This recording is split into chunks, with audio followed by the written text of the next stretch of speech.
On the involvement of senior officers, the report states, this memorandum clearly suggests the involvement of Major General Ravinder Singh, GOC 57 Mountain Division, during the time when the fake encounter was reported.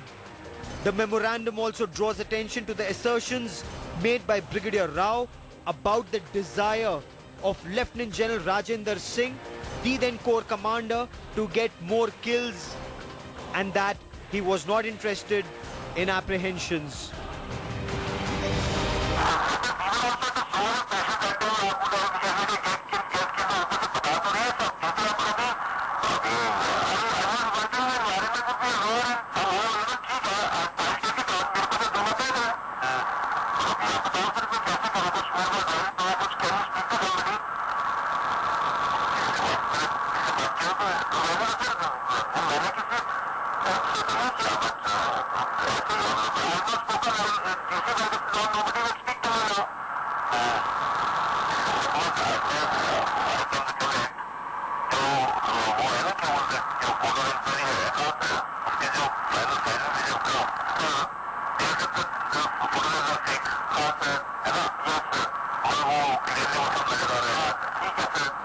The army needs to review its policy of kills for promotions and medals. It not only violates human rights, but also puts a lot of pressure not just on company commanders, but also on senior formation commanders, as this case shows. Not only that, it also violates the army's own 10 commandments for counterinsurgency operations. With cameraman Ankur Arora, Gaurav Sawant in Delhi for Headlines Today. Very, very disturbing indeed. If it was a one-off case, then it could have been dismissed as a bunch of officers who were seeking personal glory. But what emerges from this Ministry of Defence investigation, which Headlines Today now has access to, is that there seems to be a trend, and that's the trend we'll debate on the show tonight. My question on the centre stage face-off: should the Indian Army stop incentivizing terrorist killings? Citations are given, awards are given on the basis of number of terrorists killed. This is a policy which seems to be forcing and driving more and more commanding officers and brigade commanders in the direction of orchestrating fake killings. Manoj Joshi is one of the leading writers on defence and strategic affairs in the country. He joins me on the show.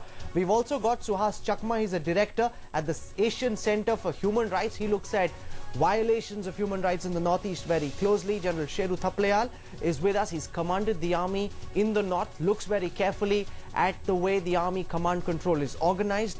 Now, we've also got with us Colonel Diljit Singh. He's the lawyer of Colonel H.S. Kohli. He'll be taking this case to the Armed Forces Tribunal tomorrow. That case is coming up tomorrow in the Armed Forces Tribunal. Colonel Kohli is seeking redemption. But the question is, and I want to put out right now, what the legal department of the Indian Army found while they were investigating this case. This is not one wronged officer saying this. This is a report prepared by the Ministry of Defence, and what it says is very, very damning indeed.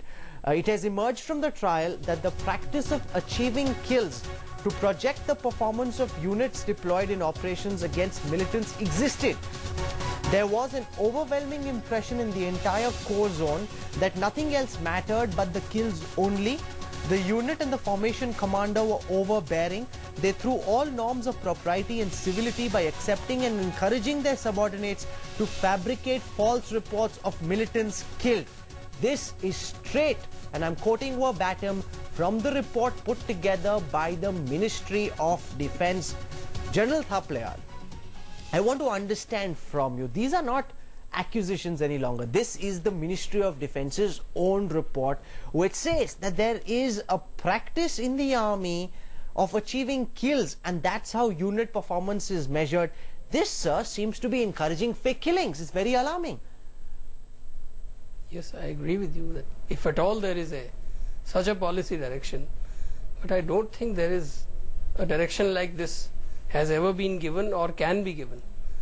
What happens is that the formation level, if you do not tell your subordinates that you have to kill the terrorists, they lose the motivation to kill the terrorists.